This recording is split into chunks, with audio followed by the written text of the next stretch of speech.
Sveika Laura, sveika Vaida, sveika Jadvyga, dėkui merginos, kad parašėte komentarus. Taigi mes jau susijungėme gyvai, dėkui, garsas geras, puiku. Tuomet, neatidėliojant daugiau, pradėkime šiandieną. Mes turėsime demonstraciją, kaip interpretuojamas aromapsichologinis testas. Ir man jį atsiuntė ir kadangi jis buvo nufotografuotas, tai kai išsiprinteriavau, gavosi juokingos spalvos lapas, bet čia yra aromograma, kur sužymėta visos klientės, kurios aš nepažįstu, čia neparašytas vardas, tik kad moteris 40+ metų. Ir jinai atėjo pasidaryti aromapsichologinį testą su užklausa. Tai jos tikslas – gera fizinė ir emocinė savijauta, sveikata, gera vidinė ramybė ir harmonija. Taigi žmogus taip nori jaustis, akivaizdu iš kita medalio pusė ir problema, su kuriais atėjo, vadinasi, yra tai, kad taip nesijaučia, kad reikia šiek tiek pagalbos pagerinti vidinę emocinę savijautą. Kas pas manęs tos lempos tokios ryškios, net akis žlibina. Ir klientė pauostė visą paletę eterinių aliejų aromatų. Iš to, kas čia parašyta, suprantu, kad pauostė 30 skirtingų eterinių aliejų aromatų ir sužymėjo lentelėje, kurie ją traukia, kurie traukia labai labai, kurie nesukelia jokių emocinių reakcijų, o kurie nepatinka, atstumia, kelia negatyves emocinės asociacijas. Ir čia netgi keli pažymėti 4 aromatai, kurie nepatiko labai labai labai. Ir iš to mes galime daryti išvadas, kokia šio žmogaus yra psichoemocinė būklė, savijauta, jautrios vietos, galimai patirtos traumos, galbūt išgyvenimai sunkus, kas pas ją tas bagažas emocinis susikaupęs, kuris trukdo jaustis gerai fiziniam ir emociniame lygmenyje ir jausti vidinę ramybę ir harmoniją. Kokios problemos bei koks, kaip čia sakyti, didelėse kabutėse gydymas.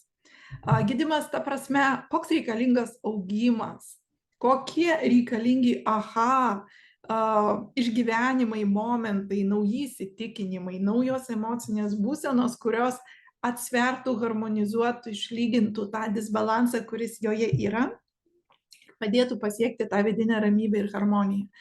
Ir kaip visada, kai klientai ateina su labai tokia, ne visada mokame tiksliai įvardinti, kas ten mums guli ant širdies, kodėl, kaip tai pavadinti, bet dažniausiai išsibendraujam, išsikalbam, ką tai reiškia ir užrašom taip trumpų sakinių, kad maždaug prisiminti, apie ką ėjo kalba tą užklausą, stengiamės ją suformuluoti ar problemą, ar tikslą kuo aiškiau, kuo tiksliau, bet tai ne visada įmanoma, bet daugmaž išsikalbėjus su kliente tampa aišku.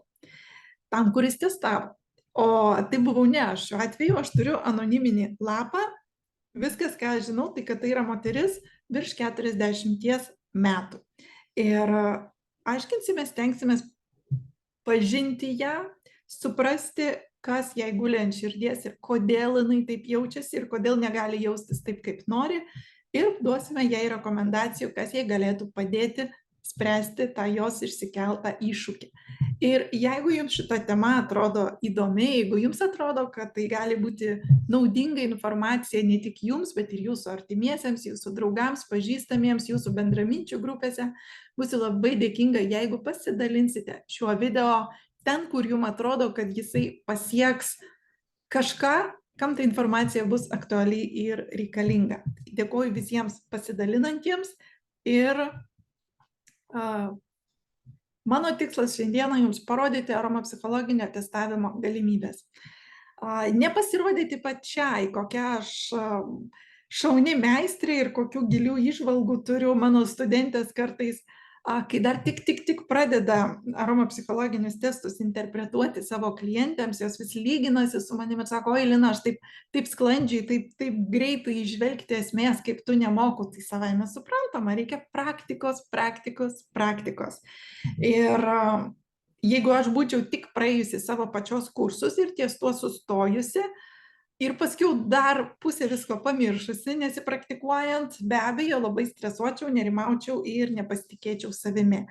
Bet aš esu moksliukas, tiksliukas, knygų mėgėja, perku daugiau knygų nei spėju perskaityti, bet iš visų įsisavinu esmę. Ir sugebu ją efektyviai naudotis ir to mokau savo klientės. Ir savo studentės, ir savo komandos narės, nesustokime mokytis. Ir esu visada šalia savo studentėms, kas nori atsinešti savo lapą. Ir ne tik tada, kai aš renku grupę į naują aromapsichologijos kursą, bet kada galima ateiti mano studentėms pas mane su savo lapu ir sakyti, klausyk, man reikia ir pagalbos su šituo testu, ir noriu praktikuotis, gilinti žinias. Tai sakyčiau, sėdam, analizuojam kartu, suremiam smegenis, 2 smegenys geriau nei 1, 4 smegenų pusrutuliai geriau nei tik 2, o galbūt ir pakviečiam kitas studentės prisijungti ir gerą kolektyvinį brainstormą padarom.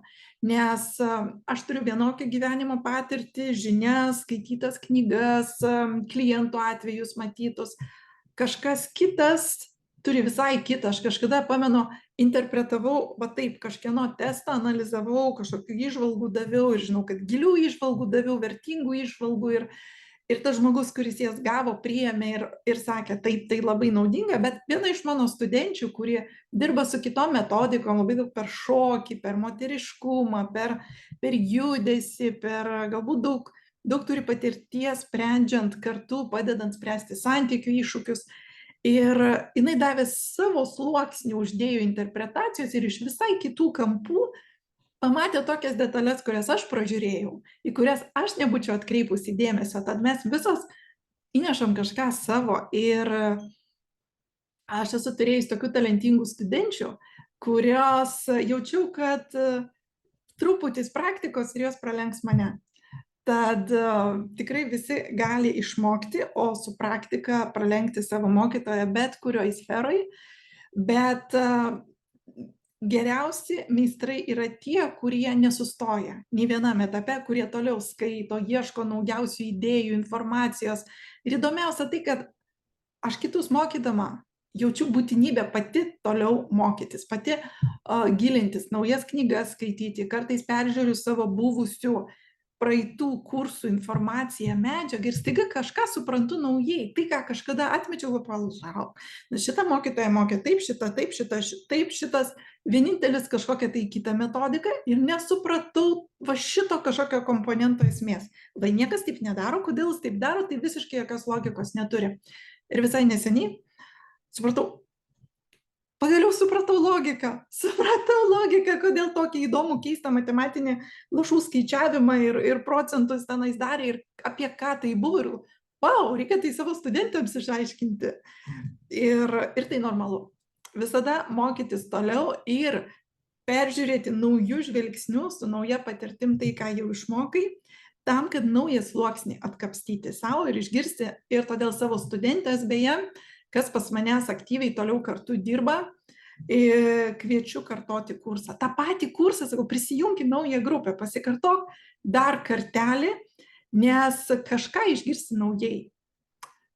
Praktikuodamasi, užkabinsi, vis tiek bus nauji pavyzdžiai, užkabinsi kažką naują, gausi atgalinį ryšį į naujus atvejus, į naujas situacijas, kažkur dar padarysi klaidų, visi darom klaidų, aš darau klaidų. Ir gilinsi savo žinias ir patirtį. Gerai. Kas planavo prisijungti gyvai, prisijungė, kiti žiūrės galbūt įrašą, jeigu tik mūsų nepaves mūsų interneto ryšys. Šiandieną gavau žinutę nuo Lauros, kad šiek tiek trukinėja, kaip beje dabar. Ar vis dar trukinėja, duokite man žinią, ar jau susireguliavo, nes aš viską, ką galėjau, išjungiau. Ir kimbame į mūsų moters 40+ aroma testą. Pasikeliu aš savo visą lentelę, beje, jeigu jums įdomu, aš ją trumpai parodysiu. Paskiau patrauksiu, kad papildomai, nežinau, ar tai trukdys mano transliaciją ar ne, bet tiesiog pasidalinsiu savo ekranu. Štai taip, minutėliai. Štai. Čia toksai juodraštinis darbinis variantas, kurį pasidariau būtent, kad galėčiau jums pasakoti ir rodyti bekalbant. Ir pas manęs kas čia yra? Į vieną lapą susidėjau aromatestavimo lapą, kur sužymėta visos reakcijos į aromatus, kiekvienas aromatas, kokią sukėlė reakciją, čia 3 minusais pažymėta labai atstūmęs aromatas, susižymėjau, beje, čia nežiūrėkite, šitas pas mane, pamiršau paskaičiuoti, paskaičiuosim kartu tojos, ir pas manęs yra užklausa, top 4 labiausiai patikę aromatai, vienas labiausiai nepatikęs, susidariau grafiką pasiskirstimo, tam tikri aromatai, jie turi bendrą temą. Ir tarkim, prieskoniniai aromatai, jie turi tam tikrą bendrą temą jos jungiančią ir gali vienas aromatas patikti, visi kiti nepatikti, tai mes išsiaiškinam, kas tas vienas resursas, bet šiuo atveju matau, kad su prieskoniais pas mūsų problema ir mes aptarsim, ką tai reiškia, kad žmogų 100% atstumia visi prieskoniai. Gerai, kartu užsipildykime ekspres analizės lentelę.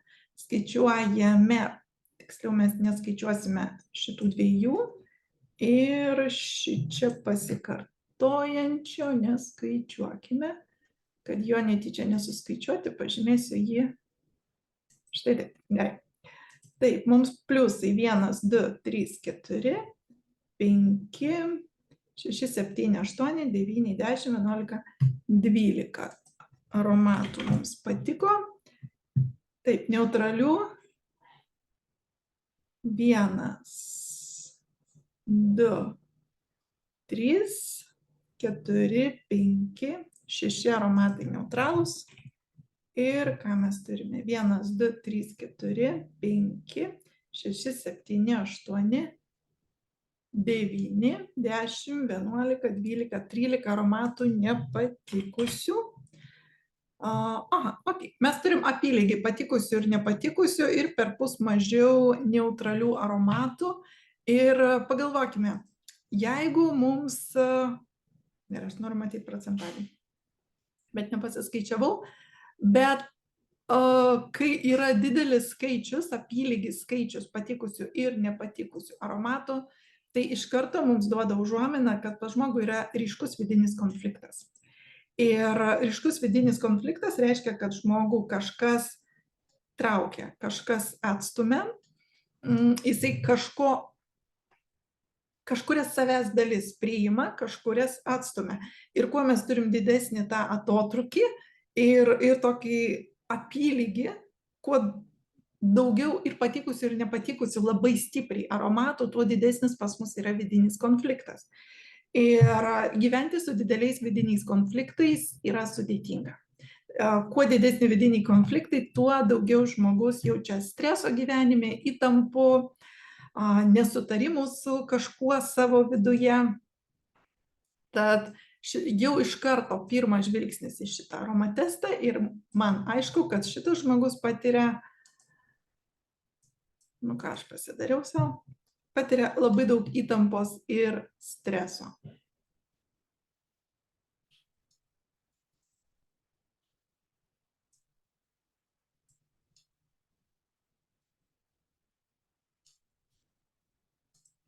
Taip, aš niekur nedingau, dingo mano lapas, kurį bandau atgal susigrąžinti. Viską susimažinsiu, kad man viskas ant vieno tilptų. Gerai. Užklausą mes jau žinome. Moters tikslas yra gera fizinė emocinė savijauta, vidinė ramybė ir harmonija. Kas tam galėtų trukdyti? Visų pirma, matom, kad yra padidintas streso ir įtampos lygis, yra vidinis konfliktas gana ryškus, pas moterį gali būti į viską reakcijos arba labai gerai, arba labai blogai. Tai dar ne kraštutinis, neblogiausias atvejis, kokį esu mačiusi, yra šiek tiek sušvelnintas, bet vis tik tais yra to vidinio kategoriškumo. Tada eisiu per visas aromatų grupės, pradėkime nuo tos pačios prieskonių. Visi prieskoniniai stimuliuojantys virškinimą, padedantis įsisavinti maistinės medžiagas, eteriniai aliejai, visi aromatai, kurie padeda atsipalaiduoti, sumažinti stresą, atpalaiduoti kūną tam, kad efektyviai virškinti, išskirti skrandžio sultis, ar ne, kad atsistatinėtų skrandžio gleivinė, kad efektyviai virškintume, kad fermentus išskirtume, tulžį išskirtume, kad nebūtų nuo streso persukta mūsų tulžės pūslė ir nenutekantis tulžis. Visą tai kategoriškai atstumiama. Vadinasi, pas šitą žmogų yra problemų susijungti su savo kūnu. Galva atskirai, iš kitų momentų matau, kad širdis atskirai, kūnas atskirai, jie tarpusavyje nekomunikuoja. Gali būti vidinis pasipriešinimas įsiklausyti į savo kūną, į kūno poreikius, išgirsti. Tarkim, ką reiškia išgirsti kūno poreikius? Suvokti, kada man reikia poilsio, kada man reikia išjudėti, išsijudinti, suvokti, kada man reikia pavalgyti, koks maistas man šiuo metu tinka. Žmonės gerame ryšyje su savo kūnu, jie jaučia tiksliai, ko jiem kada reikia, jiems nereikia jokių testų, jokių ten tyrimų, kad sužinotų, kokių vitaminų trūksta, jie puikiai jaučia, koks maistas juos instinktyviai traukia, pas nėščiąsias tas neretai sustiprėja ir pradeda traukti keisti maistai ir keistų maistų kombinacijos vien dėl to, kad pas moterį nėščią sustiprėja uoslė, tampa jautresnė ir jinai geriau vidumi jaučia, kokių maistinių medžiagų, kokių vitaminų, kokių mineralų jai reikia, o kadangi labai daug atiduoda kūdikiui, tas jos poreikis yra labai aštrus, labai stiprus, didelis. Jeigu jai kažko reikia, tai reikia labai. Ir tada tikrai verta vidury nakties vyrą siųsti į parduotuvę, kad kažkos parvežtų. Tai pas šią moterį, pas mūsų klientę, su tuo yra problema. Jinai nejaučia. Jinai gali jausti, kad, aš seniai nevalgiau, aš nepavalgiusi, man silpna, man skauda galva, tarkim.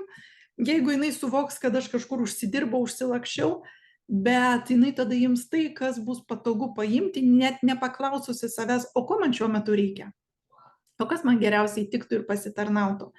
Tad tai gali pasireikšti, aišku, aš kaip pavyzdį maistą paėmiau, bet lygiai taip pat problema gali būti su miego režimu, su bioritmais, su poilsiu, su aktyvumu, kada reikia išjudėti, kada reikia pailsėti, kada reikia padaryti pauzę, kada reikia kur persijungti, kūno pojūčių nesiklauso ir neskiria reikšmės kūniškiems malonumams. Šitas žmogus neskiria reikšmėms kūniškiems malonumams, ta prasme, jeigu truputį daugiau pastangų įdėjus, gaučiau tai, kas man suteiks didelį malonumą, bet reikia pastangas dėti, neverta. Pas ją jau, kadangi jinai ilgą laiką atitrūkusi nuo savo kūno, jos kūnas yra labai išsekintas. Aš nežinau iš tos trumpos užklausos, kokios tos problemos su fizinė savijauta, tik tai suprantu, ekstrapoliuoju, kad nėra gera fizinė savijauta, bet kaip jinai bus gera, jeigu šitas kūnas yra visiškai apleistas. Galbūt, žinot, kaip automobilyje, ten tos perspėjimo lemputės jau seniai visos mirksi, bet jinai visas jas užklijavusi pleistrų, kad nematytų. Dėl jos valios, atsparumo stresui, disciplinos mažai ką pakomentuosim, čia yra nedidelis vidinis konfliktas, bet nėra reikšminga. Ryškiai atkreipia dėmesį, maksimalus poreikis ir resursai yra su vaisiais, mūsų citrusiniais. Būtent iš citrusinių vaisių jinai gali gauti labai daug pagalbos, palaikymo, pakylėjimo, kas kartu su kita labai stipriai patikusiais su moteriškais geliniais aromatais rodo, kur yra jos pagrindiniai poreikiai. Kad būtų jai reikia, kad ją priimtų, apkabintų, kad jai nusišypsotų, kad kažkas ją pozityviom emocijom reaguotų, apsuptų, kad ją kažkas apkabintų, kad kažkas ją pasidžiaugtų, kad būti pozityvioj draugijoje, būti apsuptyje gerų emocijų, žmonių su geromis emocijomis. Ir čia galėčiau iš to maksimalios traukos citrusams sakyti, tai žmogus ekstravertė, bendraujanti, optimistiška, komunikabili, bet iš tikrųjų ne. Aš savo postuose neseniai paminėjau tos netikrus ekstravertus, kurie iš tikrųjų bėga nuo savęs į sociumą, bėga, kad jiems išblaškytų dėmesį, kad nukreiptų, nes jiems tiesiog gali vos ne panika apimti, jeigu jie tiesiog turės pabūti tyloje su savimi, nieko nedarydami. Todėl net labai pavargusi, įtariu, kad šita moteris, aišku, realiai su klientė sėdėčiau kartu ir jinai visas mano prielaidas patvirtintų arba paneigtų ir aš žinočiau, kur toliau vairuoti. Iš visų galimų apraiškų kiekvieno to, ką aš matau, kiekvieno aromato pasirinkimo, kiekvienos aromatų grupės pasirinkimo ar atstumimo padėtų man patikslinti, kaip realiai tai realizuojasi, pasireiškia jos gyvenime. O dabar aš galiu tiesiog daugiau variantų jums nupasakoti. Bet tai, kad pas ją yra visiškas atstumimas spygliuočiams, jau man duoda užuominą, kad tai žmogus, kuris tiesiog atstumia poreikis, galimybę tam minčių aiškumui, susikaupimui, koncentracijai, jinai to vengia susikaupti į kažką, eiti gilyn į kažką, sustoti ties kažkuo. Ir aš matau kitas priežastis, kodėl taip vyksta. Ir tam yra realios priežastis, tai ne asmeninis pasirinkimas, kad aš čia noriu slysti paviršių ir tik tais tralele, drugeliais ant gėlyčio skraidyti, tupinėti. Ne, jinai negali susikaupti, jai greičiausiai neturi nei fizinių resursų ir jėgų, nei jos nervų sistema pajėgi šiuo metu kažkur giliau pasinerti.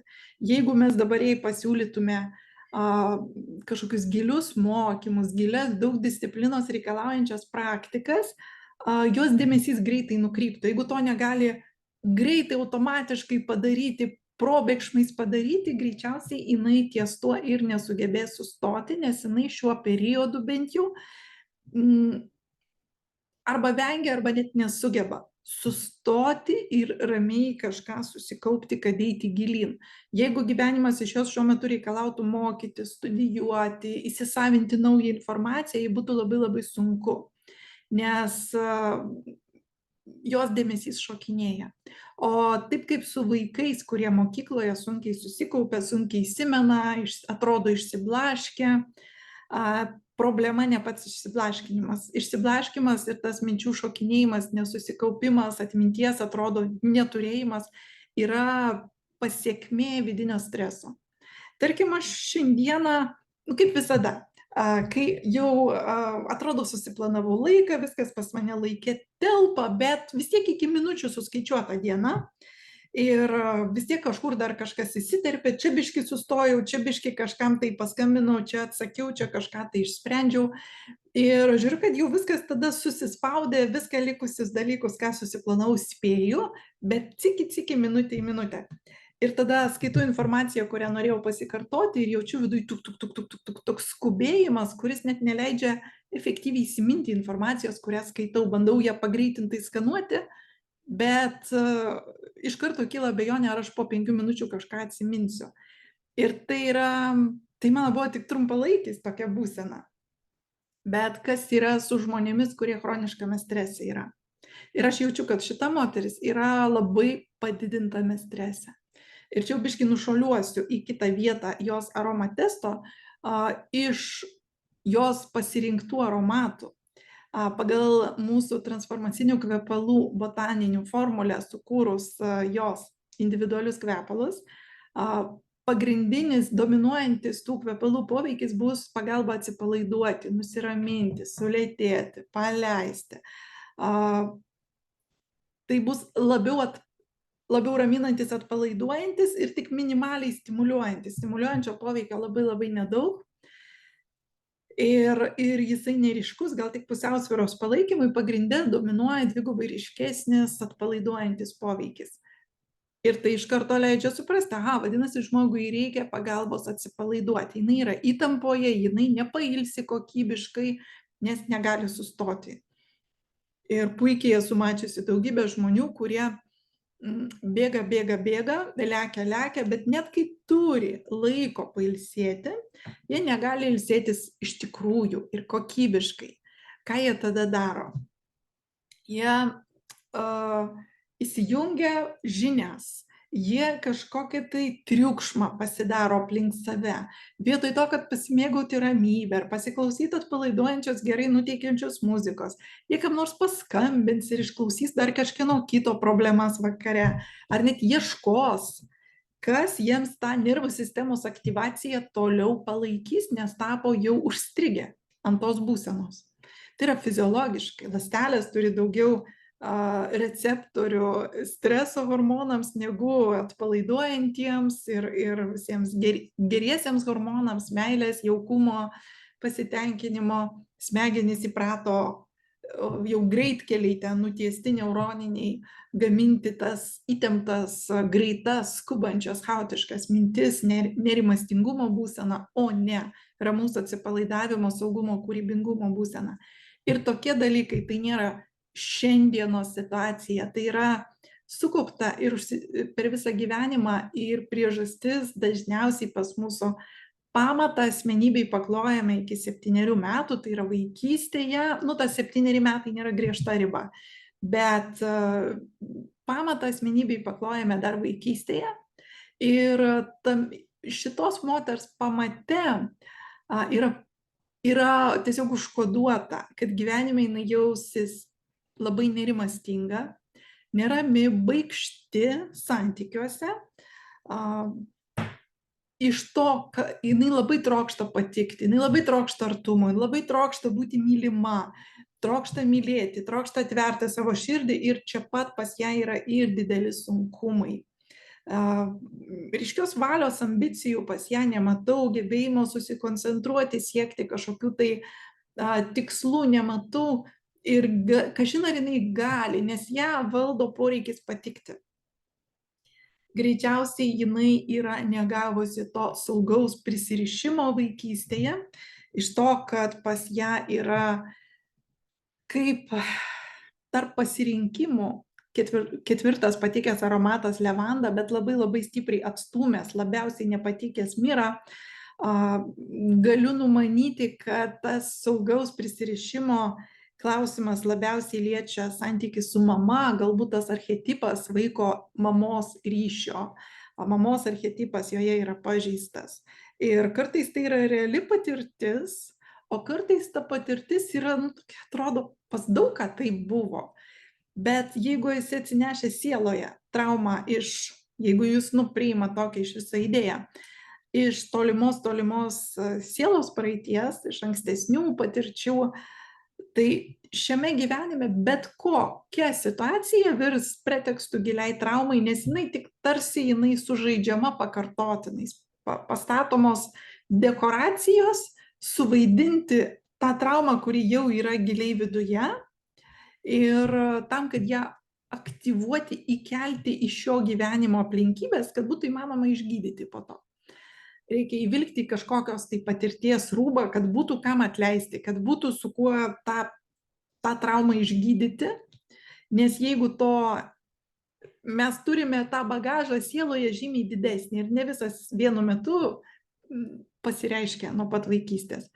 Nebūtinai į vieną gyvenimą visą bagažą įmanoma parnešti ir išgydyti, išspręsti. Bet pas šią klientę jaučiu, kad jinai negali atsipalaiduoti, negali ilsėtis, negali pati iš tiesų mylėti ir priimti savęs ir tinkamai savimi rūpintis, įskaitant ypač fizinį lygmenį, fizinį kūną. Pas ją yra gana ryškus toks nepasitenkinimas savim, toks giluminis savikritiškumas, griežtumas savo. Ir paviršiuje, ką aplinkiniai gali joje pastebėti, kad jinai nerimastinga ir lygtais trokšta eiti į kontaktą. Kaip sakiau, jinai net neleidžia savo būti tyloje, ramybėje, kažkur susikaupus, pati savo užsiėmus, jinai vis eina į kontaktą, ieško kontakto, bet nebūtinai jisai būna pats gražiausias, harmoningiausias, nes jai ir nesigauna, pas ją yra didelių barjerų, didžiulės sienos aplink širdį ir sunkumai prisileisti kažką artin, nusiimti šarvus, jaustis, būti autentiška, būti nuoširdžia, būti pažeidžiama, būti greičiausiai pas ją didelį rimtumo, santūrumo kaukė, yra didžiulis poreikis nuoširdžiam apkabinimui, tikram artumui ir didžiulė baimė prisileisti, baimė atsipalaiduoti, baimė pasitikėti, baimė būti spontaniškai, nekontroliuoti savęs, greičiausiai įsitempusi, savikritiška, save laikanti, gali turėti polinkį užvalgyti tas emocijas ir jos kūnas nuo to gali irgi kentėti, nes jinai yra nemaža tikimybė, kad užvalgys emocijas, negirdėdama, ko iš tikrųjų nori kūnas. Tarkim, kūnas gali norėti magnio tam, kad atsipalaiduotų ir prašyti uogų, vaisių, daržovių, o vietoj to užkrims kažką tai saldaus iš pakelio, nes kortizolis didelis, tas kiekis organizme, kaip ir prašosi pakelk energiją, nes galbūt reikės kovoti arba bėgti, todėl mes linkę cukrų tuo metu rinktis, kai geriau būtų mineralai ir elektrolitai ir antioksidantai.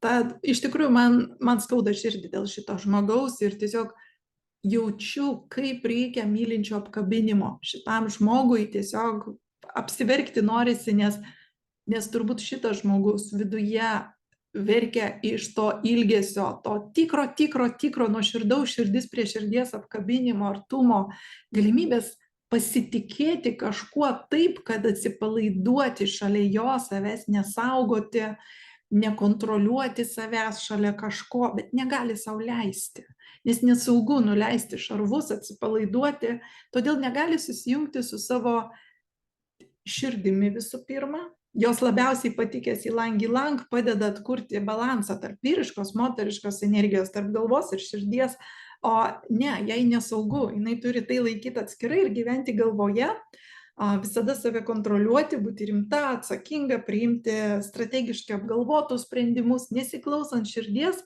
ir jau nelabai girdint kūną naudojantis kaip darbinio arkliuko. Jos labai stipriai patikęs Mairūnas kalba apie poreikį atsipalaiduoti, nuleisti šarvus, prisileisti. Žmonės, kuriuos labai traukia Mairūnas, jie patys labai nori suartėti ir kai pasiekia tam tikrą artumo lygį, tiek išsigąsta, labai baisu tapti emociškai priklausomais nuo kažko, pasikliauti, nes kuo labiau prie kažko prisiriši, kuo labiau leidi žmogui tapti svarbiu, leidi savo jo pasikliauti, leidi savo nuo jo priklausyti įvairiais lygmenimis, taip pat ir emociškai, kad padėtų, pavyzdžiui, tau, nežinau, sprendžiant iššūkius, padėtų tau paleisti stresą, atsipalaiduoti, išsikalbant. Kiekvienas tas mūsų toksai tarpusavio, kuo artimesnis tarpusavio santykis, tuo daugiau tarpusavio tokių kontraktų yra. Kad aš tau padėsiu nusiraminti, o tu mane galbūt išjudinsi, kai mane reikės išjudinti, kai aš gal užkerpėsiu. Mes turim įvairiausių tokių nerašytų, nesąmoningų susitarimų ir vieni nuo kito priklausom. Arba, čia visai ne į temą, bet apie priklausomybę vienas nuo kito, kaip dažnai šeimoje tarp sutuoktinių vyras būna mažiau komunikabilus ir visa jo socializacija vyksta per moterį. Moteris su kitom moterim viską aptarė, sužino visas naujienas, įskaitant ir apie kitus vyrus, tarkim, giminiai santykių, apie kitas šeimas, draugų šeimą ir vyrus.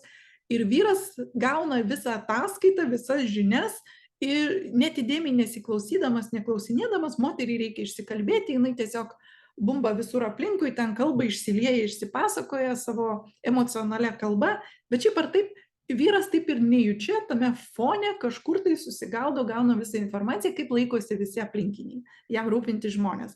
Tada žino naujieną, žino, kad kažkas naują automobilį svarsto įsigyti, žino, kas susipyko, žino, kas kaip, kas kur. Ir netekę antrosios pusės vyresnėme amžiuje, tokie vyrai pajunta didžiulę socialinę izoliaciją, nes buvo tarpusavio kontraktas, kad žmona yra tiltas tai komunikacijai ir tai socializacijai su aplinkiniais žmonėm. Ir dabar staiga nebėra kam tų žinių parnešti. Bet tai čia, tiesiog tik vienas vienintelis iš galimų pavyzdžių, kaip mes vieni nuo kitų tampam priklausomi, pasikliaujam. Aišku, kad galim ir patys paskambinti draugam ir paklausti, kaip laikaisi. Bet tie iš mūsų, kurie yra labiau intravertiški, mums labai patogu, kad kažkas surinkęs informaciją, svarbiausia paskiau tiesiog fone kažkur tai išpasakoja mums. Ir mes jaučiamės įvykių sūkuryje tada, kaip ir neįdėję tos nervinės energijos visai tai komunikacijai.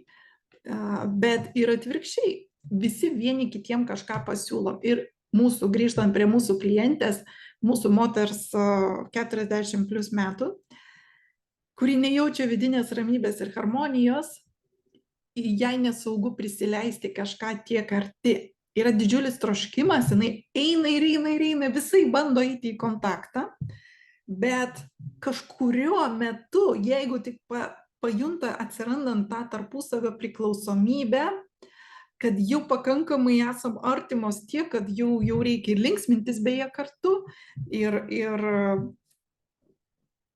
jau tu manim pasikliauji kažkokiais tau svarbiais momentais, ir jau aš tavim pradedu pasikliauti, tada kyla didžiulė baimė, o jeigu tu mane pavesi, o jeigu tu nebūsi šalia, o jeigu tu man neduosi tiek, kiek aš norėsiu gauti, arba tiek, kiek aš sutiksiu tau duoti, ir aš būsiu išnaudota gal, o galbūt aš tau pasirodysiu per daug reikli, per daug prašanti, o gal tu mane atstumsi, ir visos tos baimės ir tas perteklinis mąstymas, ta mentacija, tokia, kai tu gromuliuoji tas mintis, analizuoji, kas čia kaip reagavo, kas čia kaip jaučiasi, ar aš tikrai patinku, ar tas komplimentas buvo nuoširdus, ar tie žodžiai nebuvo užslėpta kritika, verčiau užsisklęsti, prisigalvoji pats savo, visko tenais, prisisuki, ir paskui tai reikia menkiausios kibirkštėlės, ar menkiausio preteksto, ar pati randi sukuri, kad žengti žingsnį atgal.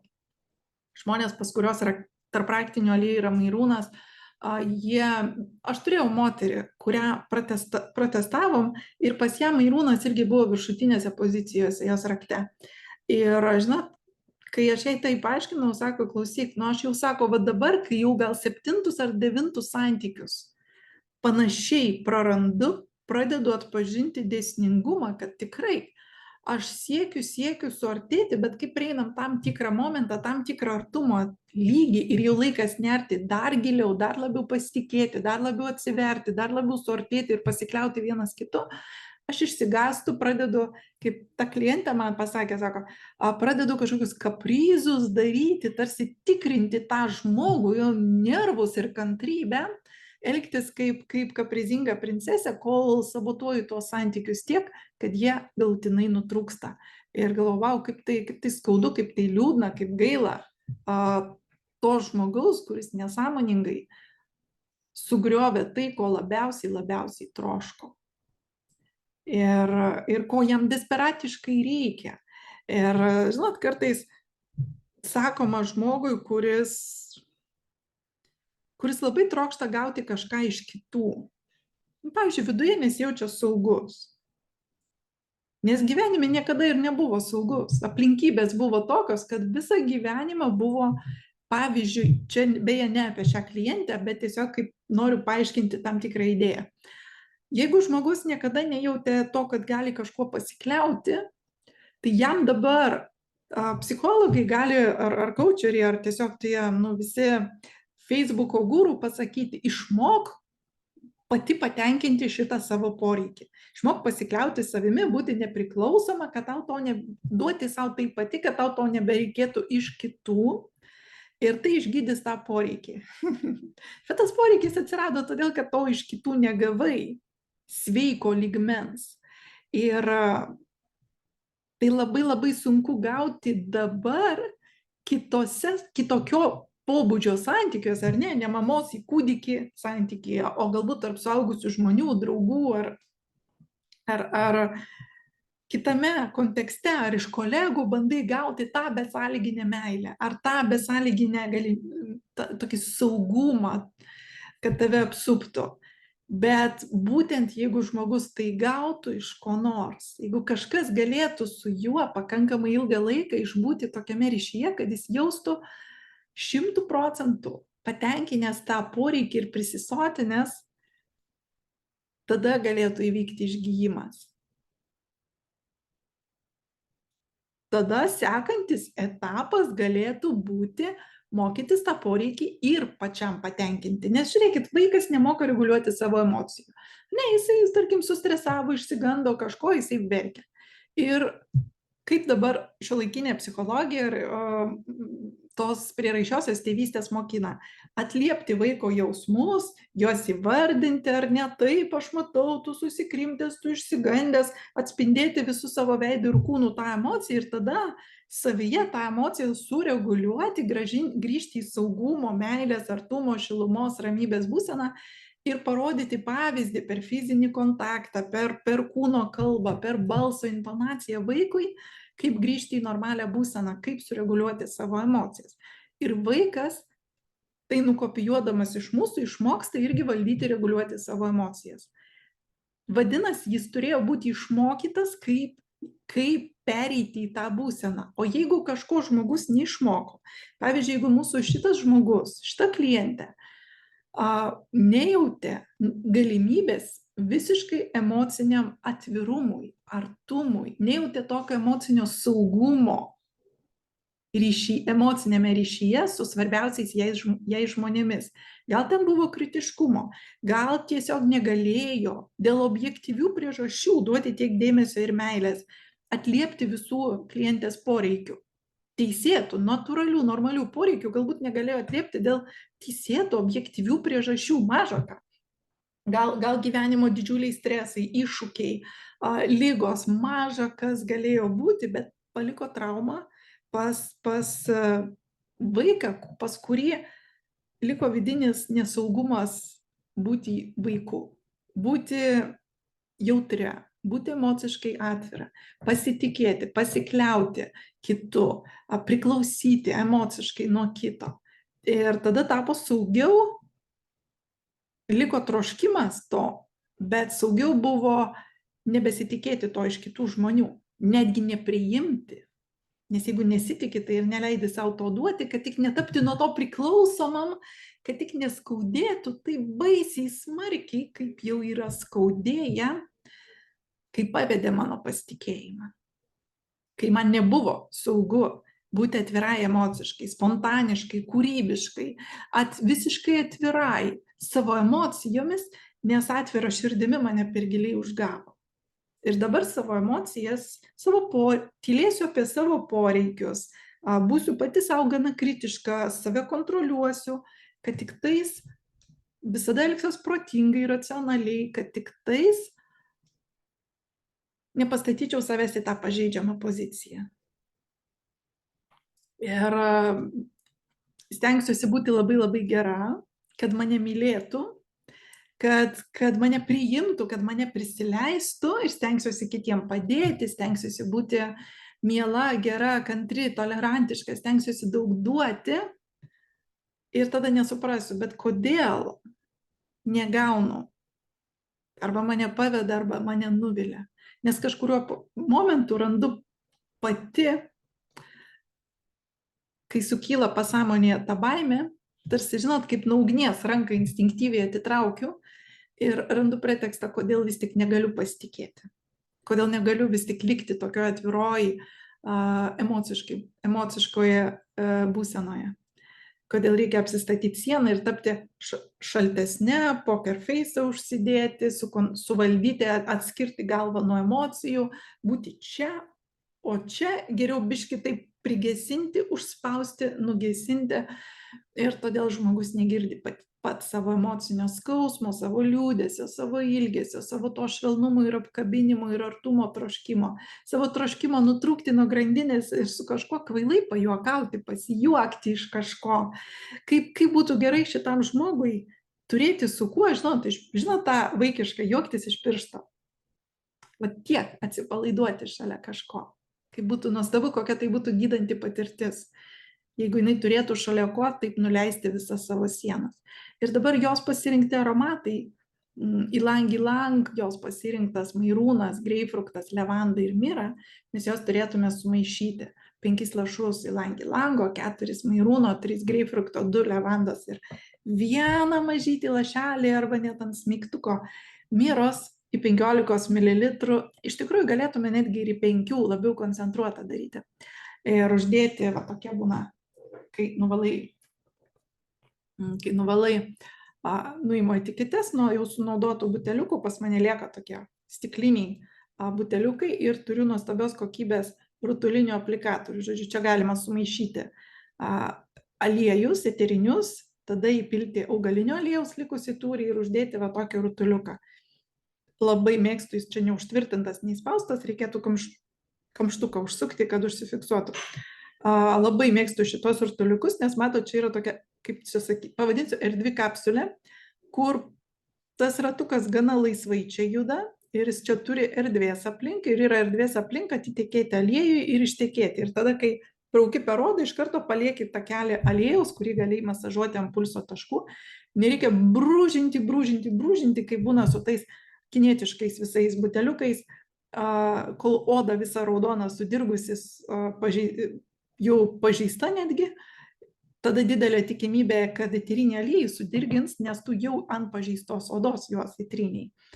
O šis rutuliukas labai švelniai, tiesiog praredės per odą, jokio trynimo nereikalaus, jokio brūžinimo agresyvaus ir paliks eterinį aliejų ant odos. Tad padarytume tokius transformacinius kvepalus mūsų klientai ir jinai jos naudotų mažiausiai 3 savaitės, kelis kartus per dieną, vis sustodama, pasitepdama, pakvepuodama, parinktume pagal jos poreikius emocinius ir pagal šitos aromatus specifiškai paruoštas afirmacijas surašytume, kad jinai jas kartotų ir išjaustų širdimi, vidumi ir jau po 3 savaičių jinai pastebės, kad jos gyvenimas keičiasi, jos savijauta keičiasi, jos emocijos minkštėja. Tikrai nenustepsiu, jeigu jinai iš pradžių pastebės, kad dažnai pradeda pravirkti, jaučiasi netokia susitvardžiusi, save kontroliuojanti, racionali, staiga kažkokia suminkštėjusi, kažkokia ištižusi, bet taip reikia, tai praeis, tai reikia tai priimti ir leisti savo suminkštėti, leisti savo atsipalaiduoti. Ir mes, žinokit, šiandien palėtėm viršūnę. Gal aš išsiplėčiau ties tais dalykais, kuriuos labiausiai norėjau paaiškinti, akcentuoti, praėjau paviršutiniškai kažkuriuos kitus momentus, kurie buvo gal tokie bendresni apie jos asmenybę, charakterį, nes nepažįstu žmogaus, nes neturėjau pokalbio, nežinau, nesu tikra, ar tai visa, ką dar būčiau galėjus pasakyti, yra laikina būsena ir susijusi tik su šita užklausa, ar tai yra jos charakteris. Jeigu kelis kartus kas mėnesį protestuočiau žmogų ir matyčiau kažkurios tendencijas, kad kartojasi, tada jau mes jau aptartume, ar tai yra tavo viso gyvenimo tiesiog būsena, savijauta, tavo asmenybės ašis, ar tai tiesiog kažkokie tik tais aspektai, bet jie ryškus vat su šita tavo užklausa ar problema. O kitose gyvenimo temose jie nėra tokie ryškus. Žodžiu, mes tai aptartume. O dabar ne visur noriu sutirštinti savo išvadas ar sureikšminti, nes galbūt jos nėra tiek reikšmingos, kiek iš pirmo žvilgsnio atrodo, kai tik pirmą kartą to kliento testą darau ir nepabendravus. Tai linkiu, manau, kad studentė, kuri man atsiuntė šitą testą, perduos žinutę, papasakos savais žodžiais arba pakvies pažiūrėti video čia savo klientai. Mieloji, jeigu tu žiūri, labai labai tave apkabinu ir tikiuosi, kad leisi savo tiesiog širdies išsigydymui, atsirinksi, kas yra, ką tau saugiausia prisileisti. Jeigu reikia, pirmiausia, katiną įsigyti ar šunį, bet nors kažką prisileisti tiek arti, tiek besąlygiškai, kad leisti savo jausti, nekontroliuojant visas savo emocijas, visas geras, blogas, piktas, gražias, negražias, viską išbūti savimi, šalia kažko, kad tame ryšyje įvyktų tą gydymas vidaus ir galėtum pradėti nusiiminėti šarvus ir mažinti tas sienas santykiuose su kitais žmonėm, kad pagaliau surastum tą artumą, gal ne tokį besąlyginį, gal ne tokį tobulą ir absoliutų. Tobulus absoliučius santykius tik su Dievu galima sukurti. Tik su to, kas tobulas ir gal pakankamai tolimas, nepasiekiamas, kad niekada trūkumų neižvelgtum. Bet su jau tokia suaugusiųjų brandžia tolerancija kito trūkumams, kad jo, kartais tu nesugebėsi iš savo paties sužeistumo atliepti mano poreikių. Kartais tu mane truputį užgausi, bet aš jau būsiu pakankamai stipri, kad tai atlaikyti, užsigydyti, atleisti, priimti, bet didžiąją dalimi aš galėsiu sau leisti būti 95% atvira, minkšta, atsivėrusi, arba bent jau pasirinksiu tinkamus momentus, kada galiu nusimti visas apsaugas ir pasikliauti tavimi, kad tu mano interesus laikysi sau tokiais pačiais svarbiais kaip tau tavieji, kad mylėsi mane taip nuoširdžiai. Linkiu tau tai patirti ir kad pradėti nusileisti tuos šarvus ir su teisingais žmonėmis, tiesiog pirmiausia ieškok mažo saugaus būdo, su kažkuo, kažkokiom saugiom aplinkybėm leisti savo, ir tai gali būti per tiesiog linksminimąsi kartu su kažkuo, per tą kvailą juoką, komedijų žiūrėjimą, per išsiverkimą apsikabinus šunį, per juokimąsi su kažkuo tai iki ašarų, per dažnesnius apsikabinimus, jeigu atsirinksi, jeigu man sunku prisileisti daugelį žmonių, ar yra išskirtiniai 1, 2, 3 mano gyvenime, su kuriais apkabinimas man yra prieinamas ir priimtinas, ar galėčiau aš jų paprašyti, kad jie mane apkabintų su visų dėmesiu ir meilė ir laikytų tiek ilgai, kiek man reikės. Mūsų apkabinimai trumpi būna, mandagus tokie. Ir viskas. 3 sekundės apkabinimo, kitaip jau kažkaip nepadoro. Įsivaizduojat, kaip būtų, jeigu kažkas mūsų apkabintų ir nežiūrėtų per petį į telefoną ar į televizorių, o visų dėmesį jaustų mūsų širdies plakimą ir laikytų mus tiek ilgai, kiek reikės. Žinau, kad šitai klientai tai būtų nuostabi patirtis. Nuostabi, gydanti patirtis. Ir jeigu reikia, galima pirmą tai gauti iš šuns. Jie visada nori meilės ir pasiruošia duoti meilės, ar ne?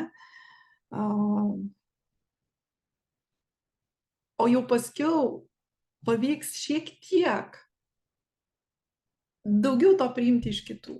Po trupučiuką, mažai žingsniukai, saugiai, atsargiai, bet linkiu tau tai patirti.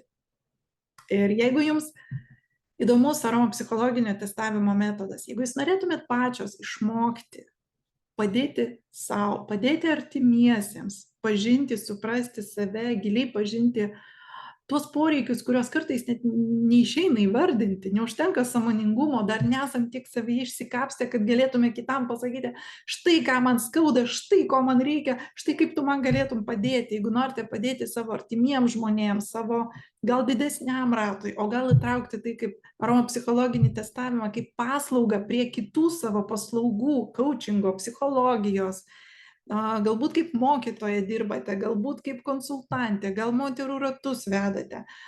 Mano komanda yra ir kirpėjų, ir manikiūriščių, ir masažuotojų, ir vairiausių specialisčių, kurios dirba su žmonėmis, arba turėjau mamų, kurioms labai reikėjo būdo padėti savo paaugliams vaikams. Turėjau ne tik paaugliams, turėjau ir mamą, kuriai reikėjo padėti savo suaugusiai dukrai sielvartaujančiai po didelės netekties, įvairiausių situacijų, kas dėl savęs, kas dėl artimųjų, kas dėl platesnio rato, kas dėl savirealizacijos ir nuo savo verslo plėtimo į naujas paslaugas ir vandenis atėjo mokytis aromapsichologijos.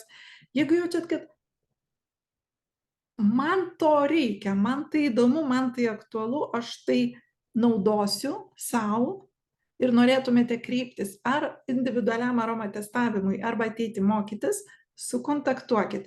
Aš pati esu Klaipėdoje, pas manęs galima atvažiuoti į namus aromatestavimui. Jeigu esate iš kitų miestų, arba jeigu aš jums patogiu laiku būčiau nepasiekiama, aš turiu daug studenčių įvairiausiose miestuose, kurias galiu rekomenduoti. Jeigu norite išmokti dėl savęs arba profesiniai savirealizacijai, kviečiu į jau 15 laidą aromapsichologijos studenčių. Jau bus 15 laida ir startuosime spalio 16, užsiregistruoti jau būtų jau pats laikas ir netempti iki paskutinių dienų, nes turbūt turėsite klausimų, kuriuos man reikės atsakyti, kol mes viską išsiaiškinsim, susipildysim studijų sutartį, kol įsigysim, užsisakysim reikalingus eterinius aliejus, kad turėtumėte rinkinį.